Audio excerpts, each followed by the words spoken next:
सृष्टि बचपन से ही दिखने में सुंदर नहीं थी, लेकिन अमीर बाप की बेटी सृष्टि पर उसकी माँ जान छिड़कती।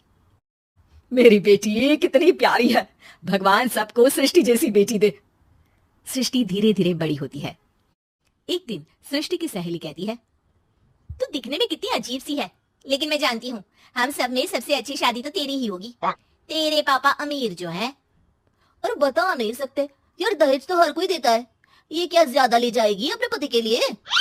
अरे बड़े शहर में कोठी है इसके पापा की।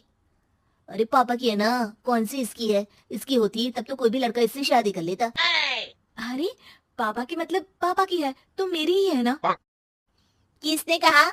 अब तेरी तो तब होगी ना जब तेरा भाई ना हो। वैसे भी शादी के बाद सारी प्रॉपर्टी भाई के नाम होती है।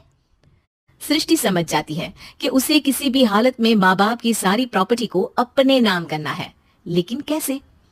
एक दिन सृष्टि का भाई शीनू कहता है, बहन क्या कर रही है? तुझसे एक बात करनी है। अरे हाँ हाँ करना, मैं तो तेरी बहन हूँ। बहन मेरी लाइफ में ना एक लड़की है, बहुत अच्छी है। मैं सोच रहा हूँ माँ और पापा से बात करूँ शादी के लिए। सृष्टि को समझ में आ जाता है कि भाई की शादी होते ही भाभी उसे एक दिन भी घर में बर्दाश्त नहीं करेगी। क्या बात है भाई, बताना कौन है वो? यार वो बहुत अच्छी लड़की है, पढ़ी लिखी है, मेरे साथ जॉब भी करती है। बस एक प्रॉब्लम है। हाँ प्रॉब्लम? क्या प्रॉब्लम है भाई?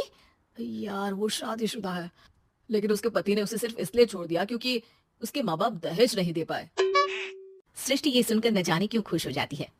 अरे भाई तो क्या हुआ, लड़की तुझे तो पसंद है ना। शीनू को लगता है कि बहन उसे समझ रही है। वो इस बात से अनजान होता है कि उसकी बहन की मंशा पूरा घर हड़पने की है।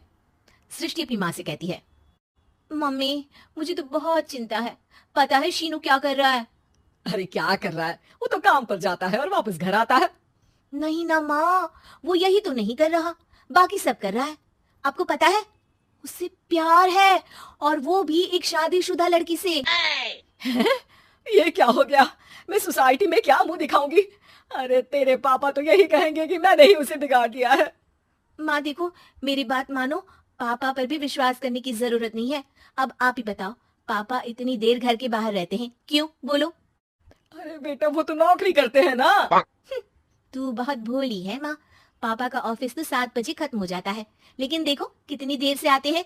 अरे नहीं नहीं बेटा, ऐसी कोई बात नहीं है। सृष्टि माँ को एक औरत से बात करते पिता की फोटो दिखाती है। देखो माँ कैसे हैं पापा, मैं ना कहती थी कि पापा सही नहीं है। मैं तेरे पापा से बात करूंगी, दे फोटो मुझे। ओ माँ, वो तो डिलीट हो गई।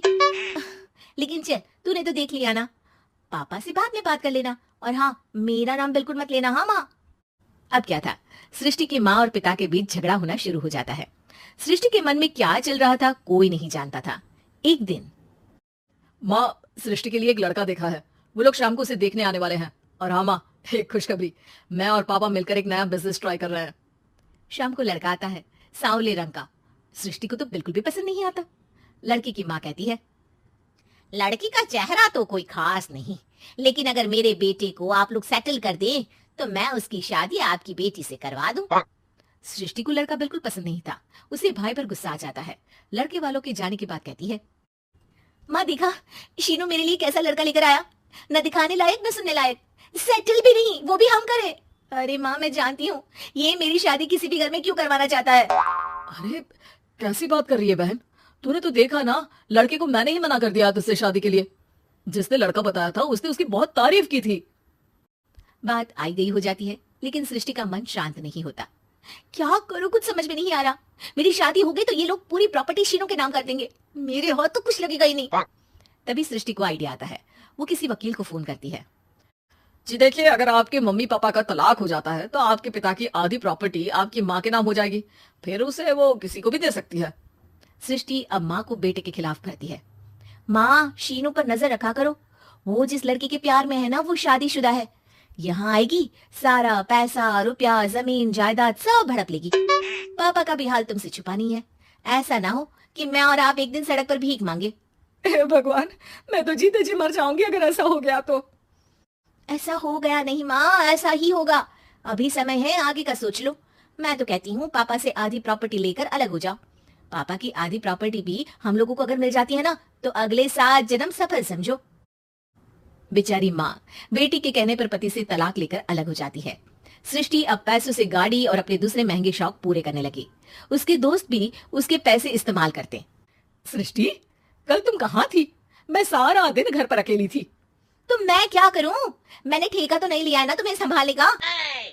माँ को सृष्टि से ये उम्मीद नहीं थी। वो बैठकर रोने लगती है। वहीं उसका पति यानी कि सृष्टि के पिता आ जाते हैं।